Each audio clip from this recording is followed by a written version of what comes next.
tick that off my bucket list. Dude, thank you so much. Thank you. Wow.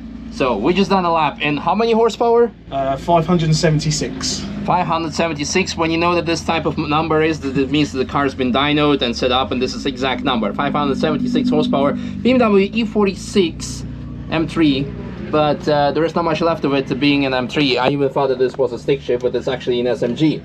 Why were you actually shifting sometimes here and sometimes on the steering wheel?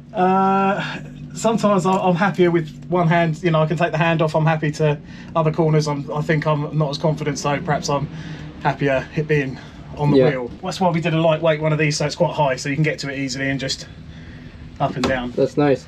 So do you actually run the water meth injection? Yeah, it runs water meth, yeah, just for cooling. It's not mapped for it, but it helps massively. We spent probably a year or so on and off trying to resolve, because a lot of the E46s that are supercharged on track, they overheat quite a lot. That's why this one's got lots of aero and bits and pieces on it to get hot air out, get cold air in and hot air out. Bigger radiator, bigger oil coolers, you know, all the usual sort of stuff. And then the water meth is just a safety measure, really, and decent octane fuel. Well, it's nice to talk about these things, and we just experienced them, and we'll show it to you in a bit, but let's look at them. Let's have a look underneath the bonnet. Yeah, okay. Because I really want... When I was walking through the car park, first of all, good morning, comrades. Welcome back to the channel and to the Nürburgring. And let's try to get ourselves out of this carbon fiber and plastic shell. You know, it's typical Nürburgring things when you walk and you see all these BMWs, M3s, Porsches, yada yada. And then all of a sudden, this, something like that, really stands out. Look at that. Ooh, I like that. And also when you look in the back, it looks totally stuck. Trust me. Here, just the basic E46 M3. Nothing new, nothing to see here. It's even like that from factory. All the carbon fiber, carbon fiber, carbon fiber, CE cell, and then most important, of course, underneath. So what's the weight with all the plastic parts on it? 1,300 kilos at the How moment. many? 1,300. 1,300. But it's got a fat boy in it like me, so then that goes back up to nearly factory. What's the factory weight? Like 16 or so? 15 and a half, I think, something like that. I'm 150 kilos, so you know. But there's still a full HVAC in it because of British climate.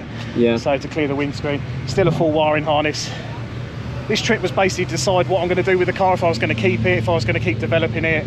Because we've solved the heat issues now, so where do we go now? Yeah, that's the sort of the next step. What supercharger? Vortech? ESS, yeah, it's a Vortech, yeah, V3 SI. Capable of about 700. These are with smaller pulleys on, but this runs, like I say, 576, maybe 600 with the fuel that's in it at the moment. Yeah, give or take. Nice. So it's basically a stock engine. It's just reworked. It's got a thicker head gasket, stronger head studs. And at peak, the boost is only 10 or 11 psi. Yeah. So it's not a, it's not a massive amount.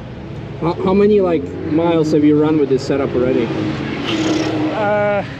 Or years? It's got to have done probably 8,000 miles. Most of it track. Yeah. A lot of people, of course, always complain when it comes to E46s that SMG is a very sad gearbox. But in your case, it works fine. It works for me all right. I've got a bit of a bad leg and hip. And it suited me when I bought it as the road car, but to be honest with you, on a track like this and on most UK tracks, on any track, I find it more, it's better suited. Yeah, I think I'm not wasting time trying to change gear. It's one less thing to concentrate on, so it makes me a bit faster, I suppose. Cool. That's regarding the engine. Suspension, KW Club Sports with Millway Motorsport top plates, so we can get a bit more caster in the car as well as camber, which has made a huge difference. Nice.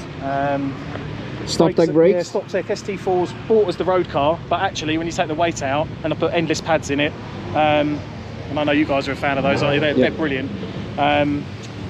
So yeah, endless pads, StopTech ST4's, ST2's on the back. Yeah. I can't remember the size of the disc now, but yeah, braided lines obviously. Run the SRF, brake fluid, Castrol SRF, React. Wheel stud conversion, the Apex ARC8s, Nankang AR1s. You're running square setup tires? Yes, yeah, square setup, small spacer. So it's 275 square. Yeah. Nice. Cool. Yeah, and as mentioned previously, carbon fiber, lots of plastic parts, all of it. And the bumper, you actually lost it, right? Yeah, so as I was coming in after, actually I was out with Nigel with the Pinder wagon, and he was behind me, had a nice little bit of fun out there, and he said he could see it coming off while he's behind me, and then luckily I came in on that lap, and it was hanging off, and he'd been dragging the floor slightly, but the exhaust had burned a hole straight through it, so luckily there was no fire or anything. So yeah, we had to ditch that. There's no way we could fix it. It's bent up and, you know, it's got holes in it, and so yeah, we had to ditch that today. But it hasn't, you know, slowed us down. Yeah, so no, it was a fast lap, so I would say enjoy the lap. I definitely have. Quick apologize for slightly dirty windshield. I only noticed it when we were already out on the track. Yeah, that's my Supercharger. But you can complain or give praise to these guys at Arkham Performance. You can find out all the details in the video description. So maybe if one day you decide to sell the car, you can hit them up or have one built for you. So enjoy the lap. Bye.